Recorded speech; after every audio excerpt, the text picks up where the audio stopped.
monsters fade with light. And sometimes, we forget that, and we hold so much from our past in our mind that we're not even free in the moment because we're scared. I always tell the story, if you've ever been to my seminars, I often tell the story of when I was like 12 or 13 years old. I had gone and shut out the lights in the house, went to bed, and was just getting comfortable in bed and happened to look around my room, and in the closet, there was a figure in the closet, and it scared me. Like, I was like, someone in my closet. It was like a terror. I'd pull up the sheet as if, the sheet is going to protect me from the axe murderer, not so good. But I pull up the sheet and I was mortified. And I just sat there and I was just like, I felt all these fears and all these thoughts went through my head, and it was just terrible. And finally I was like, just laying there, and I was like, I realized how ridiculous it was, because if it is an axe murderer, here I am, just not going to do anything. And I willed myself to throw off the covers, go turn on the light, and then attack this thing, right?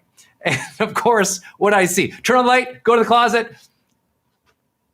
It's my baseball cap, my winter jacket, hanging just at the right angle with the right shadows. There's no monster there. I had made up something bigger in my mind than what was actually there.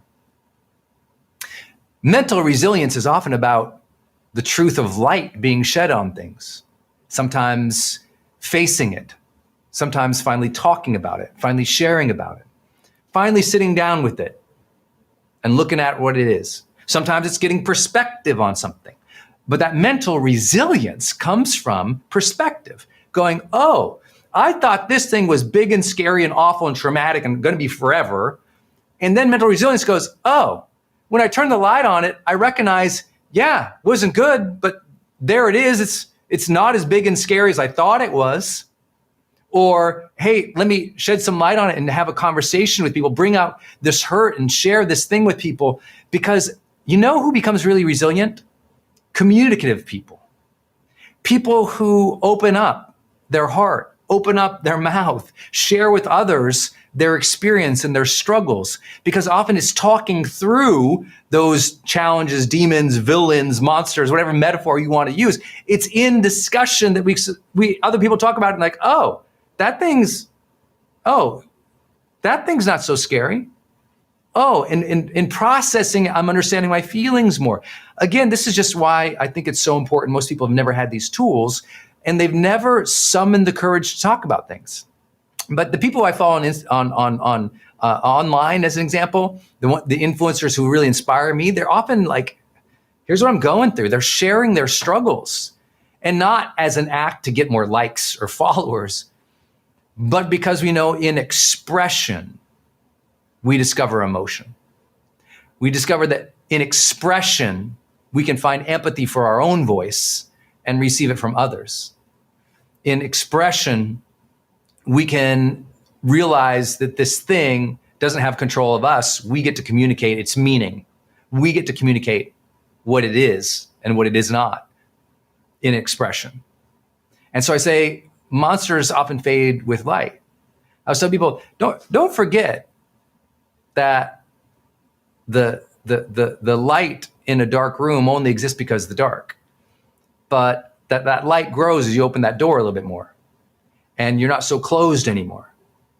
And people fail to realize and go this deep on resilience. Most people are like just mental toughness. And I'm like, yeah, how about we start with, instead of mental toughness, we start with emotional openness. Because if we start with emotional openness, when we open that door a little bit to our truth, to our real thoughts, our real feelings, our real desires, our real needs, when we open the door just a little bit more, that light comes in a little bit more. And the more open we learn to be emotionally, mentally, spiritually, the more we tend to notice the light of the world. When we close down and shut within, and we obsess about and stay static, frozen about the monsters, that's a long, dark night of the soul. So I want to remind you, you can open up again. That might be the first next right step for you, to open, to express, to share, Even if that just means you sit down with your own journal and acknowledge it and write it down. This doesn't mean you need to go do Instagram posts. What it means is sometimes literally just writing about it can help you activate a different part of your mind, can help you gain control over it by giving it voice. These are skills, right? These are skills. And the skill of expression, whether it's self-expression in your journal, or you talk to your phone and record it, or you share something with your lover or your partner at dinner, or you go to a group, you meet new people. This is powerful stuff. This is really powerful stuff. And I really want to encourage you to think about, like, wow, have I been as resilient as I wanted to? Have I been,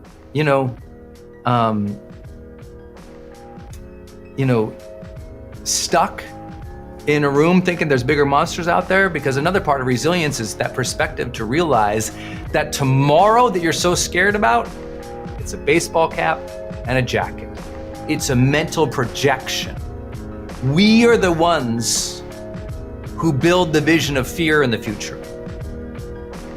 Because the future doesn't yet exist. Tomorrow is very much a blank page. And even if there are known challenges in the future, we still can't see the chapter after that. All we can do is show up each day, faithfully, ready, doing our best. And when we can do that over and over and over again, suddenly things aren't so scary. Here we go, my friends. Hey, it's Brendon Burchard. We're going to dive deep into how do you gain some more emotional mastery in your life so you can handle those difficult times when you get frustrated, when you get down, we get beat up and chewed out and spit out by the world. What are you going to do to be your best self? That is the topic of today's conversation. That emotional masteries part, that emotional intelligence we hear so much about, that ability to handle the difficulties and challenges of life with grace or aplomb or being centered in the middle of all this chaos and turmoil. How do you be your best? That's the topic of today. We're talking about motivation at a deeper level maybe you haven't had with me before. The utmost, most important area of emotional mastery is mastering motivation. Now, when I say emotional mastery, you're like, wait, isn't motivation just a topic, an area? I'm like, no, motivation is an emotion, right? A motivation is a emotion that you feel a drive, a sense of hunger, a sense of want, and a sense of desire to make something happen. I believe motivation is one of the most important things we have to master in our total emotional sort of toolkit, right? Because if you can emotionally feel motivated every day, almost everything else can fall in line, right? If you're emotionally motivated to be a better mom, be a better caregiver, be a better parent, be a better lover, be a better entrepreneur, be a better business person, be a better contributor to the greater world, when there's a motivation pulling you forward, out of bed each day, into the office, into real life to be your best, then everything changes. When you lose motivation, you and I both know the loss of motivation is the first gate to suffering. You lose motivation. Now you don't feel like doing anything. You don't feel like doing anything, you don't work out. You don't feel like working out, you don't feel like doing anything. You don't feel like doing anything, you don't want to do your goals. Don't feel like doing your goals, feel unfulfilled. Feel unfulfilled, feel unsatisfied. Feel unsatisfied, feel like life is meaningless. It is a slippery slope when you lose motivation. But the issue is no one has motivation 24/7 all the time. Motivation is an emotion you learn to cultivate by using your mind, your body, your greater consciousness to ensure that you feel that pull of purpose, that you feel that energy inside that says, I want to create, I want to contribute, I want to be my best self, I want to connect with people. And so motivation is something we're going to have to generate on a consistent basis. I know many of you are at HPA and you hear me say, all the time, you have to learn to bring the joy because the power plant doesn't have energy, it generates energy. Motivation is something the motivation guy, I have the best-selling book of the entire century with motivation in the title. It's called The Motivation Manifesto, if you haven't read it. And the Motivation Manifesto is like, if anything is imbued in that book, it is like this ferocity and this fierceness and this tension to living our best lives, but it has to be like generated. Because even though I'm the motivation guy, there's plenty of days I wake up and I'm like, blah. I don't feel like it. There's plenty of days, there's plenty of moments where just like you, I'm just like, I'd rather be lazy and do nothing right now. And that's okay. That's part of homeostasis. That's part of our human body to want to power down, to relax, to chill out. But too much of that can lead to an unfulfilling life. So we must learn to generate the emotions of drive, desire, go-gettedness, whatever you want to call motivation. And so it's something that we have to learn to stoke. Motivation is an emotion we feel by either luck or by purposeful, conscious design. I just choose to design it into my day every single day. Motivation is driven by certain things. You have a spark, you have something that sustains it, and you have something that grows it. Okay? The spark of motivation, which is how I anchor into being motivated each day, is ambition. All motivation begins with the desire or hunger and ambition for more, whether that's more depth or more connection or more contribution or more abundance or more wealth or more love. Like we just want more of something. And that says, I want to go get that. Like we see a fancier car, it's better than our car, I want to go get that. We see like a deeper love of relationship between two people, I say, I want that in my own life. Sometimes it's a visual cue. Something we see makes us want something, right? Not too far from here, there's a beach that I strolled on vacation, I don't know, a couple years ago. And I said, I want to live here. And it was a motivation. It was a cue. I saw something, desired it, wanted it, went after it. Like, so sometimes it's a visual, it's a cue out in the world that says, I want more of that thing. And ambition can be visually cued. For some people, if you just wake up, I mean, think about it. You wake up, you grab your phone, you're like, you know, and all of a sudden you don't have any motivation. Instead, you look through all this stuff and all it did is make you feel like you're not enough, or it distracted you, or it upset you, or it created, anger, anxiousness. You got to be careful how you're using cues to start your day. I use cues to start my day motivated. And those cues to start my day motivated are things like I literally wake up and I'll wake up and I'll think of things that I'm grateful for and that I want to give in life. I'll wake up and I'll think about someone I want to do something nice for or surprise today. I'll think of something I can be excited about today. I'll, as soon as possible in the morning, revisit my ambitions list, my goals list. I'll look at them. I'll not wander through the day looking at social media and then, I guess it's time to work and look at my goals. It's like my goals, in the first few minutes of the day, I'm revisiting them. And what I'm doing is when I'm looking at my goals or my agenda or my schedule, I'm looking at it and I'm thinking, okay, why do I want this? What would life be like this? How could I go get it? What should I do today to make that happen? And that motivates me. That's my list of goals, my list of ambitions, the things that can excite me. In other words, it's very intrinsic goals. It's intrinsic rewards that I'm after. I'm like, if I go do that, I will feel better. If I could have this, I'd be happier, right? It's not that I can't be happy with now, but I want to pull. Like if I can have that future pull, that's going to motivate me to go do stuff, right? I have to literally generate that in my mind. And so when I have that connection in the morning, then my takeaway for you is connect with your ambitions every morning, very first thing in the morning. Somehow part of your morning routine, connect with your ambitions. Look at them. Why do you want them? What would you get from that? How would you feel from that? What would that generate? Why would life be more meaningful? Really connect with that ambition every single morning, and you'll start to notice you feel better. Because remember, if you were at HPA, if you've ever attended our event or our seminar, you also know this reality, that motivation wanes with attention. Meaning, if we don't give our ambitions, our goals, a lot of attention, the motivation just goes away. Because motivation is either fueled by our attention or by momentum, right? It either takes reflection or action to generate serious, sustained motivation, either reflection or action. Because ultimately, from the reflection, that gives us clarity, and clarity can give us confidence. Or action can give us momentum. And when we have momentum, motivation is way easier to cultivate, generate, and sustain, obviously. So these are really important concepts. Every morning, get very close to your goals. Ambitiously. What are those things that you want, desire, need, and would enjoy, and what do you need to go to get it? That's the intrinsic type of things, the things we'll feel good about, that drive satisfaction, fulfillment, meaning, excitement in us. But I also have my extrinsic, meaning my external cues or goals or rewards that also I revisit. So for me, example, when I always tell you, wake up each day and at some point say, who needs me on my A game? For me, every morning, I re-anchor down into my relationships. I think about, okay, if I don't show up today and do a good job, then my wife and I have a lower quality of life. Then I can't support my mom. Then I can't support my team.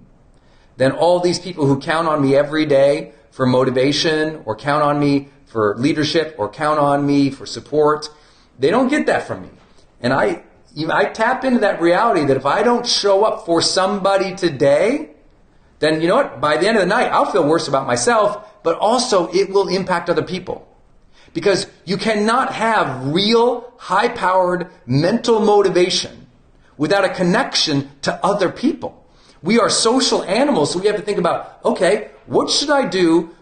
How can I contribute in a way that serves other people?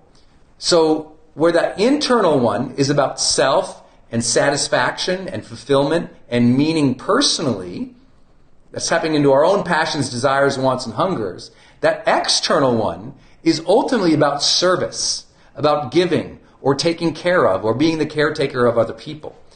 And you cannot just keep starting your day. I guess I'll get some coffee and read the news and see what's on social media or hop into the car and listen to trash talk radio or turn on the TV and hope to find motivation later in the day. Like, you want to kick off the day with motivation. Like, get already in the morning, immediately in a good state of mind. When I'm in a great state of mind, it's like, bam, the day goes. And you know what? If you start the morning in the right frame of mind, motivated, driven, because you're connected to what drives you and what will serve other people, then when you start like running out of gas at noon, 1, 2, or 3, it's easier to like re-spark that flame than to fuel that flame than to start a new fire. Right? Because some people just keep waiting. They don't even think about, I guess I should be motivated until they've lost it. I want you to start the morning with it and sustain it throughout the day by revisiting it. Remember, the secret to all of motivation is revisiting those whys. It's revisiting that ambition that you have for your life, for more, for others, for contribution. That's everything. Right? That's everything. And if you get away from that too many days, too many weeks, too many months, I'm just here to tell you, you're really going to struggle. So I hope that helps. Every morning, everybody, every single morning, I really want you to connect with that. Okay, what am I motivated? What am I driven by? And that's going to really, I can't explain how much that's going to help you. You will feel it and you will know it if you will do it every morning. Okay? Motivation starts in the morning, but it's also sustained by that morning frame of mind. So that's really key. That's the first idea behind motivation. Connect with your ambitions first thing every single day. Give attention to that every single day. Here's something I don't often talk about, but it's important for me because it's very easy for me to be really effective in the mornings. And then that afternoon, 2, 3 o'clock, and I can just be like, man, I want to go outside, take a walk, come back, turn on some Netflix, eat some carbs. You know, that can be my afternoon if I'm not careful. So here's what I do. I have a checkpoint in the mid-afternoon to recognize, reward, appreciate anything that I have done today. Anything that I have done today. And that midpoint checkpoint, for me on my phone, I just have an alarm. Mine tends to go off around 2:30 or 3 o'clock in the afternoon. It just flashes to me and it says, what's been great today? What's been great today? And so that will cue me, all right, it's time to visit. What's been great today? So I'll just think about something I've done. It could be like, I answered 10 emails today that I've been avoiding. Good job. It could be as simple as, I made that one call, I said I was going to call, did it. I shot that content, created that thing, whatever. Some type, like, listen, motivation is often driven by recognition. So recognize what you have done so far in the day, early afternoon. Then what I do, in order to keep myself motivated even more, because I've set in my mind that I want to be a person who's excellence driven, what I will do is I say, okay, here's what's great so far. And then I ask just a simple question. How do I complete this day with excellence? Just a simple touch point in the afternoon. How do I complete this day with excellence? So I will look at the rest of the day, whether that's 2 hours more, 4 hours more, 5 hours more, 6 hours more, whatever it's going to be for me. And I go, okay, how do I think through the rest of this day with real excellence? And when I can connect with that, I'm telling you, it's just so part of me, and it really makes me want to serve. So please think about having a mid-afternoon connection point to keep yourself motivated. You'll feel a whole different quality of life come in. I promise it's a different experience for people, because most people, they're just running and gunning through the day. They don't realize or understand or accept how challenging it is to lose motivation. And so many people, they've gone weeks without being motivated. They're going through the motions, but there's no energy. There's no emotional pull towards something better. And because they're lacking that emotional pull, what ends up happening? They dog it. They don't contribute as much. They react and sort of create, and all of a sudden a couple of weeks later, they're like, I don't know why I'm so unfulfilled. Well, no duh, you're so unfulfilled because you haven't been tapping into that emotion of motivation. When we lack motivation, it is a slippery slope to suffering. So please recognize that you must cultivate more motivation. What else can you do? Well, I'll tell you, it's like ambition, attention to those ambitions, effort towards those things. I think all of that is really, really, really clear. But I also really believe that a lot of motivation is simply lost because of fatigue. So let's say you're doing all those things, but you're wiped out. You're tired. Like, a lot of motivation really rests on how you feel physically. If you feel lethargic, you feel tired, you have the flu, it's harder to be more motivated. You can still do it by doing what I've talked about. Re-cue yourself, reconnect with those things.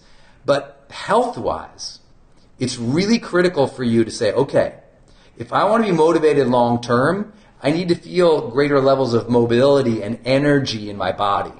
So if you ever hung out around me, I'm constantly bouncing and moving and breathing. And if you've been with me at HPA, you see some of these practices, this breath work that I do, that I'm activating and opening up my body so that my body says, let's go, versus, right? So my body's not like, oh, I ate this terrible thing. Instead, my body says, I feel refueled. I feel ready to go. Let's go. So I manage my sleep, my diet, my health in ways that support my mental clarity and energy.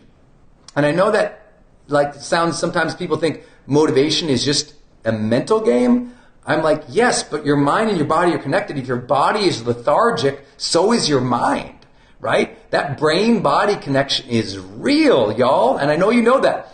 You've been sick, you've been tired, there's other times when you've been out of shape, you feel terrible. So I'm here to encourage you, as I always do.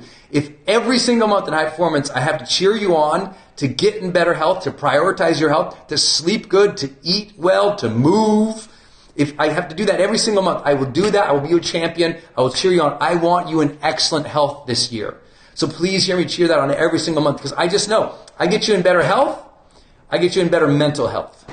We get you in better mental health. It's easier to sustain that fire and that drive, that purpose, that motivation. That thing will bring you satisfaction, joy, and meaning. I know you guys get this, but I want to fire you up today. Like, this is something you must fire up on your own. This will be fleeting.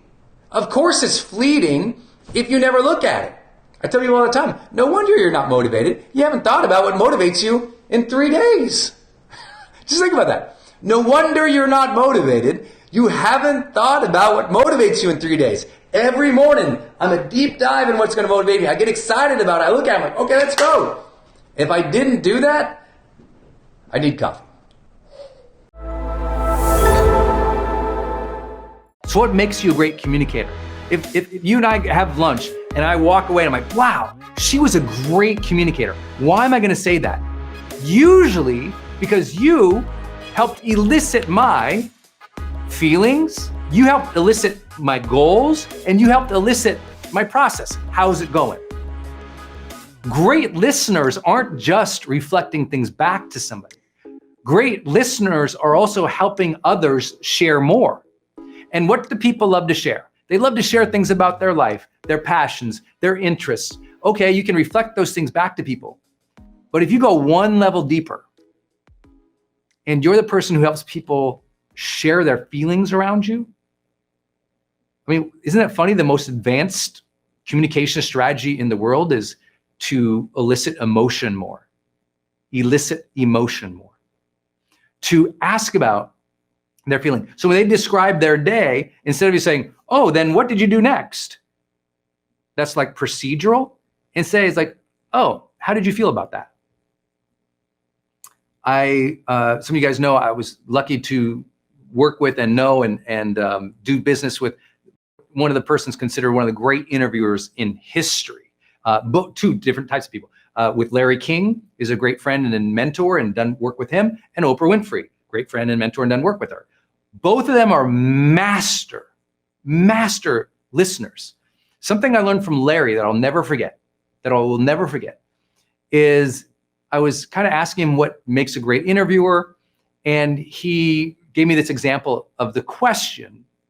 One of the first questions he asked Mark Zuckerberg, who's the CEO of Facebook, as you guys know, right? So the CEO of Facebook. So think about this. You have the opportunity to interview Mark Zuckerberg, the CEO of Facebook, at a time, especially when they interviewed, was pretty much the biggest conversation in the tech world, the fastest growing company in the tech world. It was everything. So you get to sit down with somebody who's building the biggest platform literally in the history of the planet. They're running it. What are you going to ask them? Here's what Larry told me he asked Mark Zuckerberg, CEO of Facebook. His first question, his favorite question to him was, so, Mark, what's it feel like to be the CEO of Facebook? What's it like to be the CEO of Facebook? He went right to trying to get to what does that feel like? That's a big company. You reach, 2 billion people now. What's that feel like? See, great communicators are listening, observing, asking about feelings, emotion, right? Oprah's magic on her set was she was able, through her vulnerability and her openness for 25 years on television at the top, to be able to have people feel so comfortable with her presence that they would openly share their feelings, where that wouldn't happen on other shows, right? You watch Oprah Winfrey and then you watch a news television broadcast. It's completely different, the engagement she had with other people, because she was willing to go into emotion. You've got to be willing to go into emotion. If you're trying to do anything with people, lead them, persuade them, sell, help, serve, emotion has to bubble up. You need to elicit feeling from people way more often.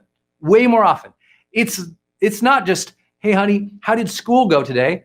Well, I went to this class. I had this for lunch. This kid was nice. This kid wasn't. It's like, how did you feel about that? How did you feel about that? What were you feeling when that was happening? These types of questions are so basic and people forget to ask them, but that's what's really advanced, because that's what elicits more. What's advanced in communication strategies? What elicits more? What elicits more? But not just more information, more feeling. So I said you're listening for 3 things: feelings, goals. This is so important. Great coaches, as an example, always say, oh, so once they get the feeling, oh, what did you want to feel? What did you want from that? What are you hoping is going to happen? If everything was great, what's next month look like?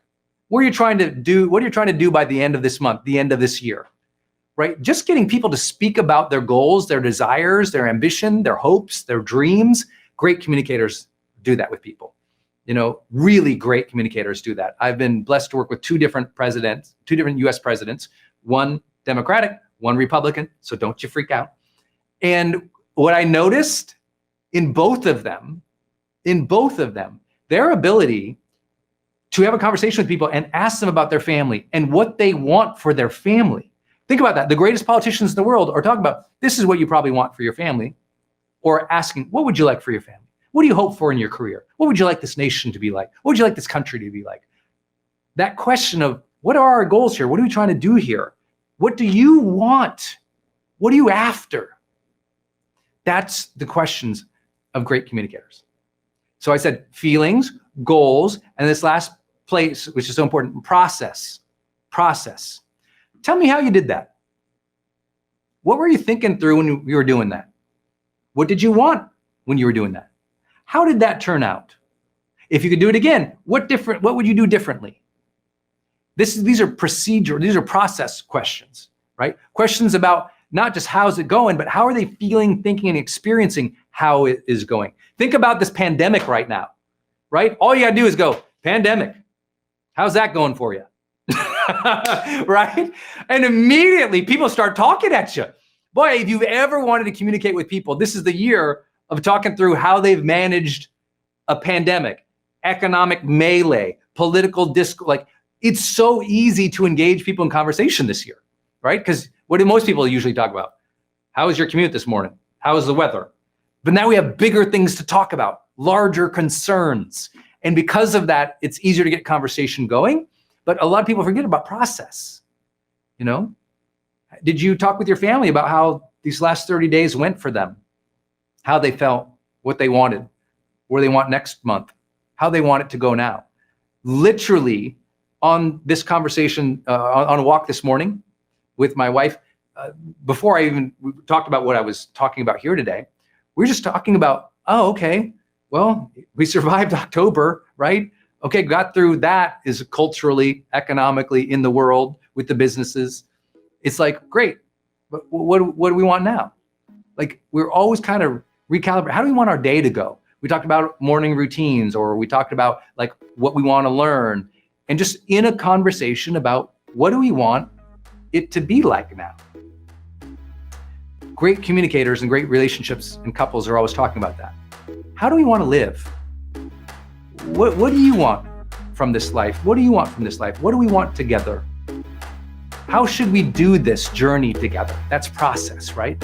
Communicators are doing that all the time. What should this feel like? What should this be about? How do we want it to go? That's process. All right, I hope you guys like this one. Discipline. I'm gonna share 4 ideas with you today. How do I stay so disciplined? And I'm not saying that for me because I'm so disciplined and perfect. I get asked this by all of my clients. They're like, gosh, I need more discipline in my life. I'm like, okay, well, let's talk through what that means and how you achieve it. If you want to show up for something, be consistent, be committed to something, how do you develop that discipline for something? I think there's 4 simple things. Number 1, you must know your outcome. How can you possibly be focused or disciplined if you don't know the outcome you're after? Most people don't lack focus or discipline. They lack clarity that would give them the focus and the discipline. That's why the first high performance habits is seek clarity. We learned it from our research, right? Well, an outcome. What am I after here? What's the goal? What's the tangible or intangible thing that I know when I get there, when I see that, feel that, experience that, achieve that, that's what I'm after here. That some kind of outcome. You won't stay disciplined unless you can see, feel, sense, acknowledge intellectually what the outcome is we're after. If you're not disciplined on a consistent basis, it's because you don't know what you want. So don't beat yourself up that you're lazy. You just need to make a decision. You need to make a decision about what it is that you want. And it doesn't have to be what you want for your whole life, your ultimate grand purpose in the cosmos of the destiny of the universe. No. What do you want by Friday? What do you want by the end of the month? What do you want this quarter? It's like, start there. If you're really confused about the next 5 years of your life, please start with the next 5 weeks of your life. Come on. People don't understand. Clarity is built upon. You don't have the epiphany where everything's perfect. Very few people ever have a complete, perfect picture, epiphany moment of everything coming together in life. Very few people. Very few people. Instead, usually what happens is, as we move throughout our lives, we get a little more clarity what we like and what we don't like, what draws passion and strength and contribution and what doesn't. Know your outcome. You want discipline? Know your outcomes. Number 2, schedule. There is no discipline without a schedule.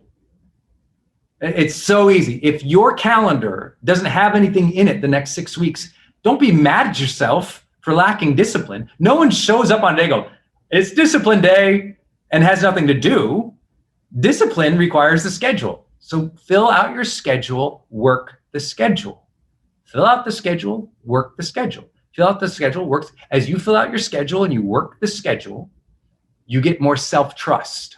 With that self-trust comes confidence. From that confidence comes more competence. We gain more mastery and we're in the game more. We feel good about ourselves. The progress mind loves it, eats it up. It's like, hey, we're doing it. We said we were going to do it. We did it. We moved towards our outcome today with a schedule. What an idea, right? But you and I both know it's easy to get off track with this. So number 3, you want to be more disciplined, you're going to have to delegate more. You want to be more disciplined to what really matters for you, you're going to ask for assistance, for help. You're going to have to build the team. You're going to have to socially engage people to support your focus. It's just real. Like every writer I know who's become a major writer has assistants, meaning they get something, their spouse, their partner, their agent, a personal assistant. Somebody is helping with the part of their life so they can focus on that thing, right? It's hard to be a disciplined writer if you're doing everything under the sun. You need time to be able to write, which means there's some things you can't handle by yourself. And you're gonna have to delegate that. And if you're like, well, Brendon, I don't have anyone to delegate to, then I'm like, then stop saying yes to everything under the sun. Stop putting more and more on your plate when you can't handle what you already got, babe. We got to go, no. If I want to be disciplined, I got to choose a few things. Say no to the rest, delegate the rest, and do what is here. You don't lack discipline, you're taking on too much. You don't lack discipline. You're taking on too much, or you don't have a schedule, or you don't know your outcome. Outcome, schedule, delegation, and last thing is, I think this is really a critical thing for us in aliveness and fulfillment and connection in our lives. Often we don't have discipline because we've set up no reward and reflection in our life. And what I'm always trying to tell my highest performers, reflection is a reward.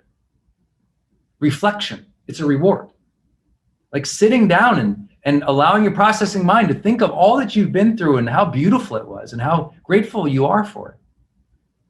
We don't lack discipline because discipline feels like always the grind, unless we stop the grind once in a while, look back and go, wow, look how far I came. Let me celebrate this small win. Let me take myself out to dinner tonight. Let me write down a few of the things I've learned and share them. Let me give thanks or prayer or meditation towards the great things that have been happening for me. I think as soon as we realize that, it's just a whole different experience of life. I'm disciplined because to me, being disciplined doesn't sound like I'm disciplining myself. What it means is I am reflecting and rewarding myself for my progress. It's so important for you to hear me say this. If you're lacking discipline, probably is because you've never rewarded yourself. You've never reflected on how far you've come. You still think you're the same as you were in your 20s and your 30s. It's like you've come so far and you're still thinking like that kid because you let your protecting mind, your processing mind, your progressing mind run rampant without the peace practices, without those moments of purpose. If you want to be disciplined this month, know your outcome, put it on the schedule, delegate it or say no. And fourth, reflect, reward yourself. I do again, with my high performance planner, I do my weekly reflection in every major area of my life. I just look at it and I think oh, what a blessing. This is going good. Or oh, I could do better here. And the reward is the reflection. The reward to me is learning. The reward is developing competency. Reward doesn't have to mean I have this much more in my bank account or, these many more people following me. The reward is I'm growing. Growth days. To me, discipline requires growth days. Having the growth days and rewarding and celebrating, reflecting upon the growth days. I'm disciplined because I've gotten so many hits of joy and learning by pushing myself as a growth day, but reflecting on those growth days to do, that was a good day. What did I learn about myself? And I'm growing every day. So discipline gets easier. Discipline gets way easier as you engage growth more.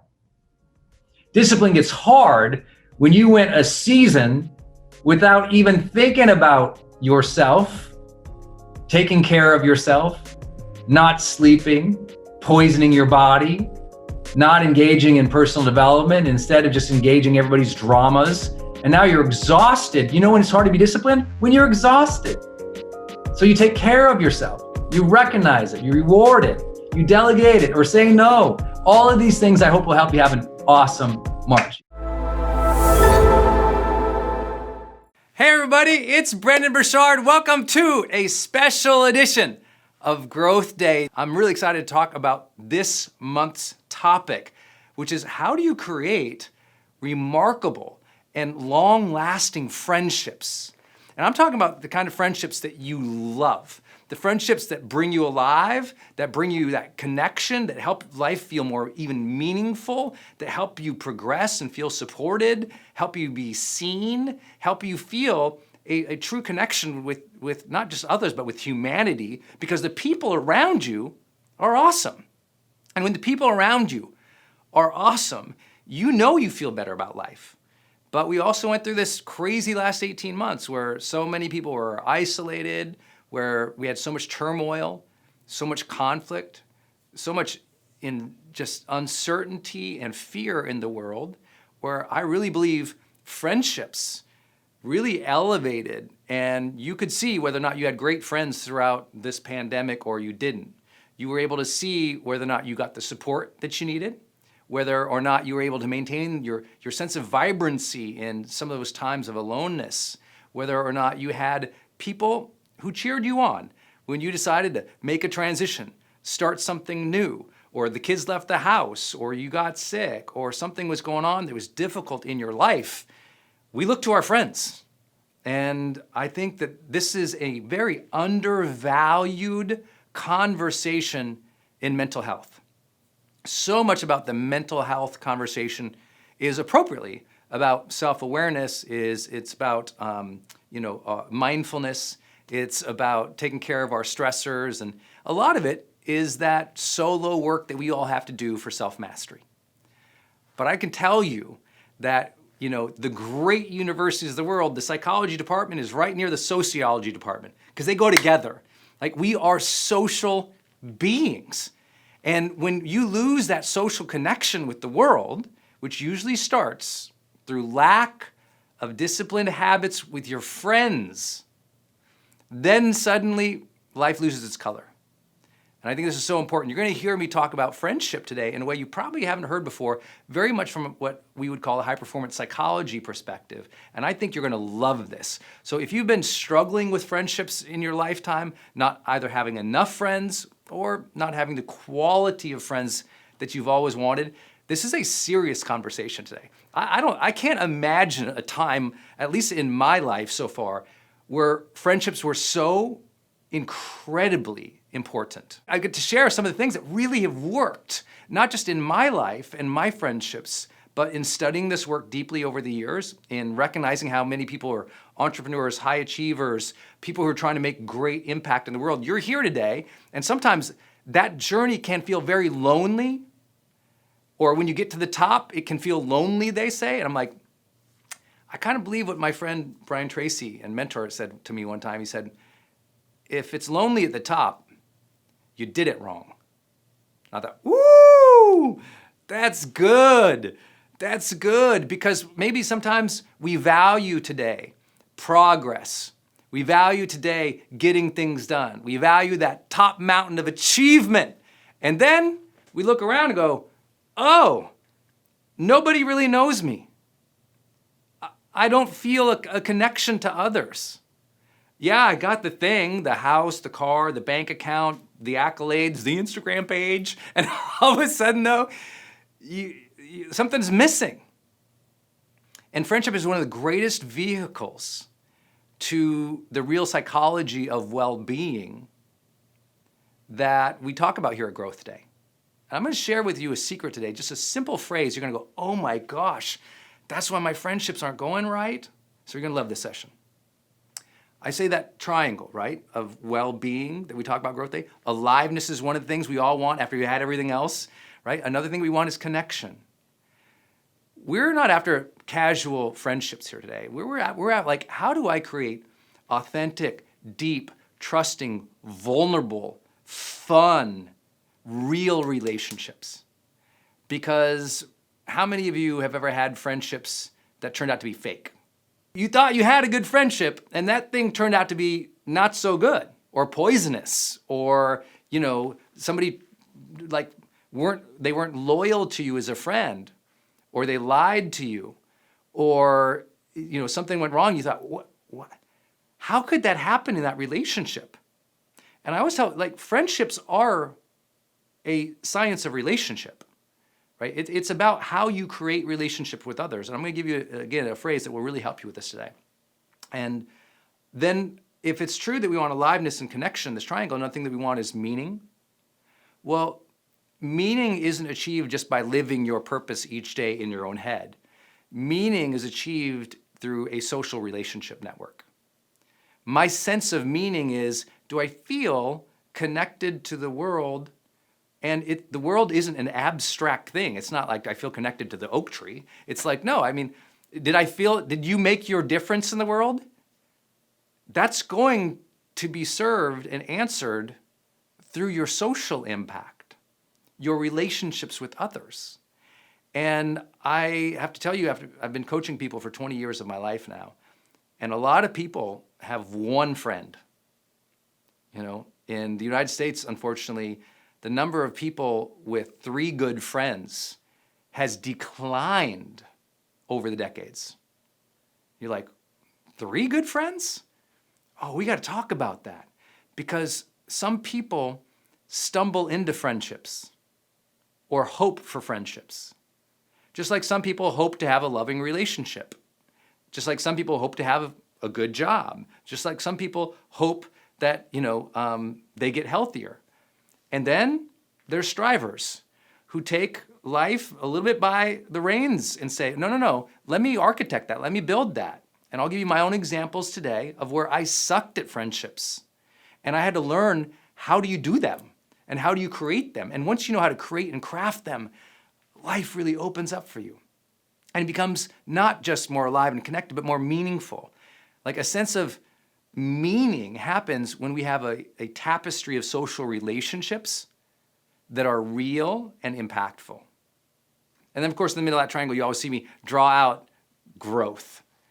That your friend should be lifting you up, not pushing you down. Your friend should be inspiring you to get better. Your friends should have your back, but also be willing to challenge your face. You know what I'm saying? Like your friends are and should be one of your primary growth drivers in life. Most people choose ambitious goals to be their growth driver. Oh, I'm gonna do something that's hard, or I'm gonna try to achieve this amazing thing. I'm gonna try to become a millionaire, or make this difference, or build this company, or, you know, have this type of family. And it's this external climb, this thing they're trying to achieve. And too many people forget, it's like, actually, one of the best drivers of growth isn't your job, isn't your goals, it's your friendship circle. And when your friendship circles make you a more alive, deeper, caring, thoughtful, authentic person in the world, I'm telling you what, guess what? At work, you're better. At home, you're better. Your art gets better. Your sense of life lifts. Let me share with you what I really believe to be the two central problems of friendship. Okay, the two central problems of friendship. The first one is a failure of each of our own. Like, I'm just taking this on myself as well. It's like we fail in life to realize most of our friendships were assigned, not aligned. Most of our friendships were assigned, not aligned. What I mean by that is many of our friendships happen because group assignment, right? Think about it. Some of your best friends, where'd you meet them? School? Your neighborhood? Some other affiliation, maybe at work? Maybe in a group that you joined? So it was like, oh, we showed up somewhere or we were assigned somewhere and there was that girl who sat next to me in class. We became friends. Or, oh, I worked with this person at work. And we were coworkers. We became friends. And these are kind of like assigned friends. And I know that sounds really weird to say, so bear with me a little bit. I don't mean that the manager was like, you're going to be friends here. What I mean is, because of your group, your affiliation, or where you were, you kind of met people there, and by default, by you being a good person or communicating or doing stuff with them, you kind of became friends. Versus, that's like an assigned friend. It's like, oh, because we were here, we became friends. Versus an aligned friend, which is, oh, I'm an adult now. What are the types of friends that I want to create that align with my passion, my dreams, my lifestyle, my values, my beliefs, the things that I want of life, and let me go get them, not let them fall into my lap. Which brings up the second designation. And this is hard to say to people, and if you're in a place where you feel lonely in your life, or you feel like you don't have great friendships, I promise this will be so helpful for you today to even know how your own brain thinks. And many of us, and I was this way probably all the way throughout high school even, I never, and this is the second problem of friendships, I never made the deliberate choice to have remarkable friendships. I kind of ended up with friends. Anyone know what I'm talking about? Who's like ended up with friends? Well, if you kind of just ended up with like this person, it was kind of, my friend, one of my buddies he goes, I don't want no rando friends. And it was like random. Now, I love random. I love the universe. I love God. I love coincidence. Listen, I read the Celestine prophecy. People are glowing out there for me. I believe in that coincidence stuff. But I can also share with you, like, if you just allow randomness in your life all the time, you'll always feel a sense of mediocrity too. We have to stretch. We have to choose our life. And to choose our life, we have to be deliberate and go, what kind of life do I want? I would like you to learn to architect your ideal friendships. And can you get all of them, and will all your friendships be perfect? I'm not that guy. I'm not here to promise everything's going to be sweet and perfect and peaches in life. I am here to suggest, though, that if you haven't deliberately chosen the types of friendships that you want, that's a problem, especially if you're an adult, right? And that's the thing is, we're not encouraged to do that. Think about how much time people were feeding your ears with the idea you had to be really thoughtful about the career you choose. How many of you ever had more people tell you more times about be so thoughtful about the school you choose, the career you choose, but no one ever said as much, be very thoughtful about the friends and the friendships that you build. And that's why we have a lot of high achieving people who are lonely their whole life. Well, think about your career. What are you going to be one day? Very rarely, what's the type of social network you're going to build around you? What's the type of friendships you're going to architect? What are you going to be proud of in terms of your friends in the future? What do you want your friends to achieve? What do you want your friends to experience in life? Not just what they give you, but what are you going to give out too? What kind of friendship do you want to create and experience? How do you want your friends to actually interact with one another? Have you ever thought about that? We spend so much time, if you're a parent and you have 2 kids, you're so worried about how they interact, right? I know people who've never even thought, how do I want my friends to interact? I mean, they might think, you know what, we shouldn't put them in a room at a party because they have this history, that background, but very few people are like, I'm going to actually teach my friends how to be friends with one another.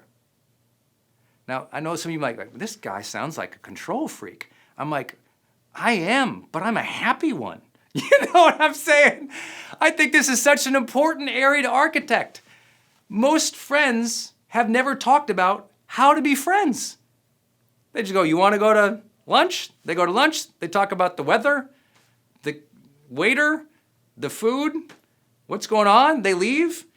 And there's no architecting. There's no, I think of like social systems are things that can be shaped. You all think like at work, right? How much we talk about at work, building a culture. More books and more people have spent time on this conversation of building culture at work and never the culture of a friendship. Isn't that weird? I don't know where along the line we lost the conversation and the desire to choose to build awesome friendships and a culture of friendship.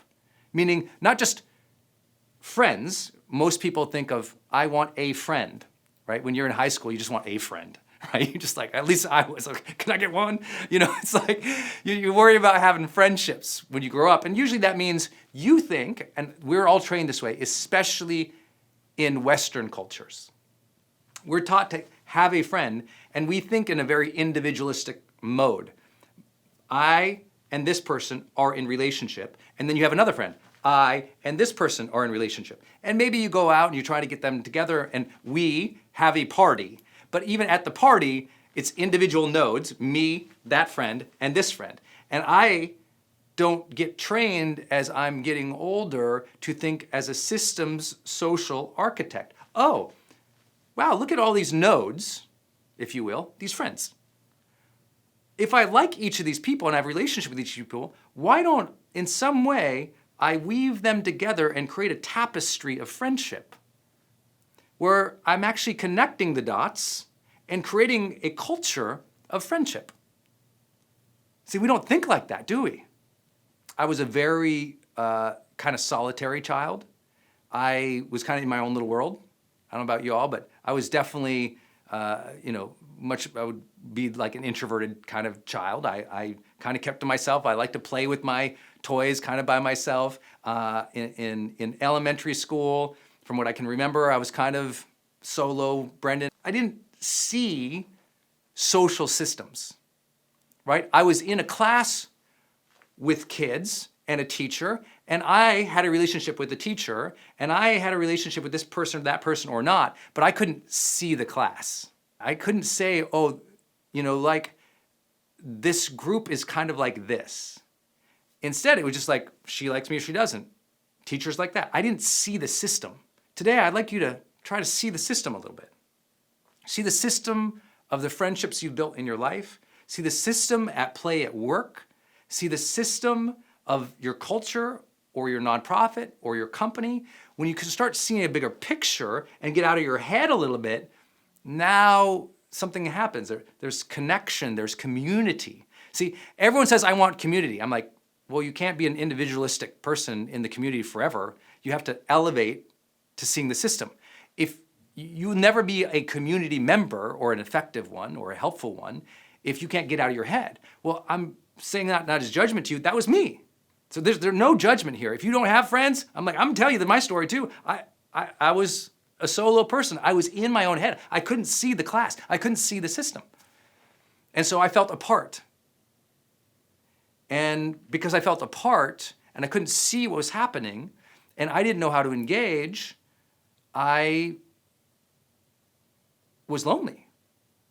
And then when I finally made a connection with a friend, that friend became my life. Later on, that perpetuated into, some of you guys know my story of my first breakup with my high school sweetheart. I was destroyed because that was my one person, right? That was my one node in the world. And then when that relationship fell apart, I fell apart and became depressed and suicidal. And so how we relate with one or multiple people can completely shape our mental health. I know you already know that. And so I had to learn, wow, one, I don't want to ever be dependent on one friend. I want to build a support system. You ever heard that language before? No one says, go build a supporter. I want you to listen to the language of successful people. When successful people are speaking, they never tell you, go build a supporter. They say, go build what? A support system, a support network. Oh, I got to get out of single node thinking. A node is one individual unit, and I got to get into the system. I got to stop thinking, does Sally at the class next, does she like me? And if she likes me, my whole life is good or bad or ruined. And I got to go, there's a class here. There's an energy, a vibe, a spirit. There's rules and norms. There's a culture here that is happening. How do I want to participate in this? And how do I want this culture to happen too in ways that I can affect? What do they want? And we all have to start thinking about that more in a society in which we're supposedly connected, but we've actually become individual nodes in the network. This can be your day for personal growth. This can be that day you committed to and you remember, you go, that was the day I got myself a community. I got better coaches. I committed to making my life the absolute best that I could. This is that day. Make today your growth day. Click the button on this page and sign up right now.